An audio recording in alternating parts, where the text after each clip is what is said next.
Good morning, everyone. The big news story out of East Asia today is, of course, yesterday's visit to the Yasukuni Shrine by Japanese Prime Minister Shinzo Abe. It's the first time a Prime Minister has visited the shrine since 2006 and was met with immediate condemnation from both Seoul and Beijing, as well as words of disappointment from the United States. So, what exactly is going on and what is the takeaway from this? Well, let's put this all into perspective.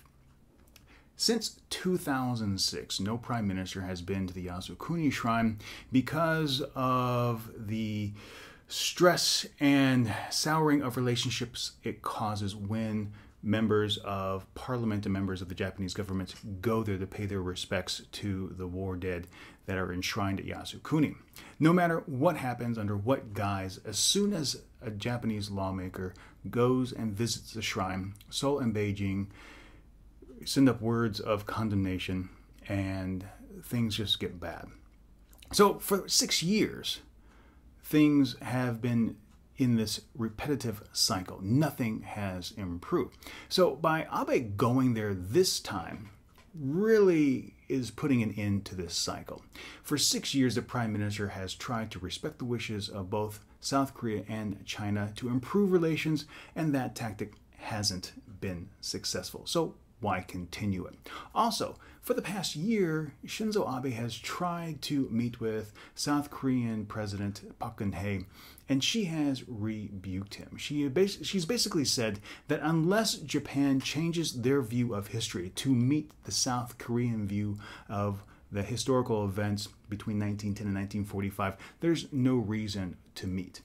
And Japan just isn't going to do that. That's not something that Japan is going to do. So essentially, Shinzo Abe has no ability to meet Park Geun-hye.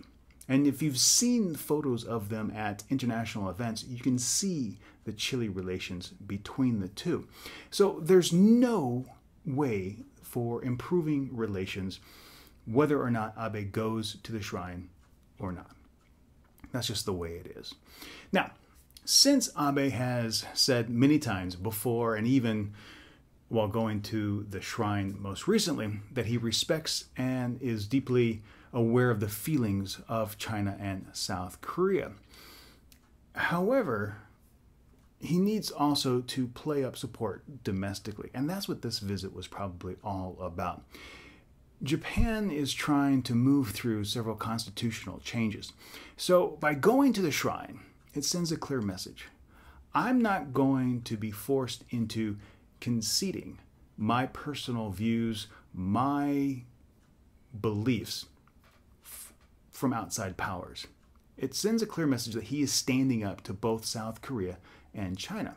It also gives him the ability to paint China and South Korea as aggressors, as foreign attackers, to rally the support domestically. And that will probably work out very well for him. We'll probably see a decrease in the satisfaction and friendship ratings between China, South Korea, and Japan. They're already pretty low, but this will probably decrease that a little bit more. And it'll give him the necessary capital to push through not only the constitutional reforms giving Japan the right to collective defense, but also the other security reforms that he wants to put in place. So in many ways, by him putting aside the 7-year policy of not going to the shrine, it may shape up to be a huge win domestically for Abe. And I think that's really the reason why he opted to go. Now, he did say previously, through a spokesperson, that he would visit the shrine before the year was out. And he did. He's a man of his word. So what this will mean regionally, well, that's a little bit more of a complicated question.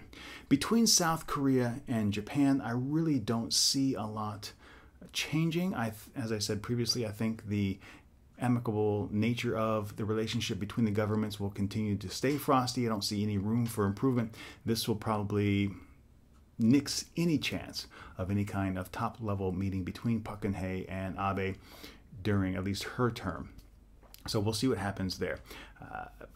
Domestically here in Korea, it's going to play out very well that who was receiving some criticism for holding such a hard line against Abe, for not meeting with him previously to now, that she looked to be, quote unquote, in the right, and it'll probably boost her ratings, which is coming at a good time because of her domestic problems here in Korea. So this will shift the focus of the election scandal and the railway strike to anti-Japanese sentiment.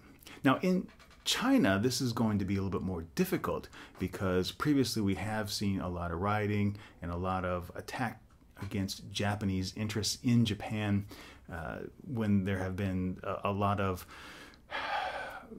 conflicts. If you remember, a few years ago, there was actually some looting of Japanese stores in China, and the Abe administration has sent word to China that they do expect the Chinese authorities to protect Japanese interests and citizens in China from any kind of retribution.